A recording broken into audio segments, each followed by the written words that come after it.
Hello, I'm Delegate Bob Brink, and this is my seventh and final report from the 2014 General Assembly session.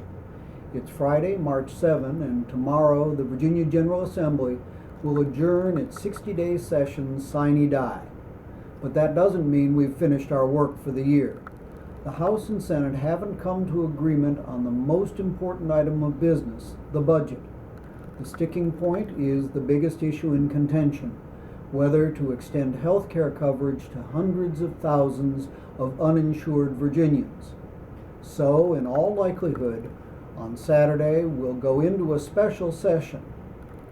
The stalemate that leads to the need for a special session has become a pretty common occurrence.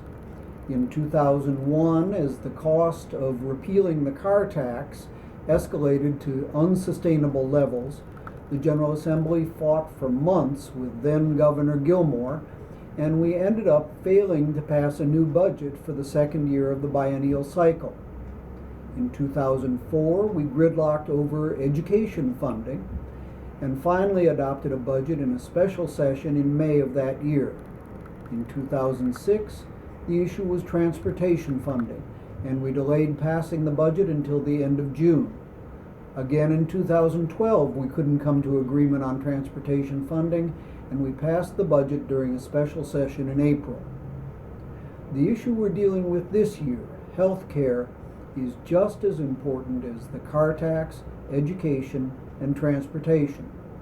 While I regret the inconvenience that's created because we haven't come to agreement and concluded a budget on time, I hope we'll be able to get our work done over the next few weeks, approve a budget, and provide health care coverage for many of our fellow Virginians.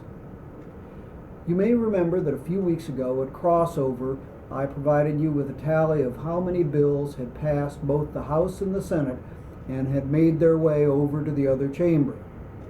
Now that the regular session is almost over, I wanted to update you with the number of bills that have made it through both the House and Senate. 1,273 bills were submitted in the House. Of those, 571 made it over to the Senate, and of those, 518 had been approved by the Senate as of the beginning of this week. On the other side, 673 bills were introduced in the Senate in the beginning of the session, 413 made it to the House, and 324 passed the House. Of the bills that made it all the way through that legislative gauntlet, 7 of them were mine. Well, that's it for this week's report from Richmond. As always, I want to know what you're thinking. You can contact my office by email at delegatebrink@gmail.com, visit my website at bobbrink.org, like me on Facebook, or follow me on Twitter at delbrink.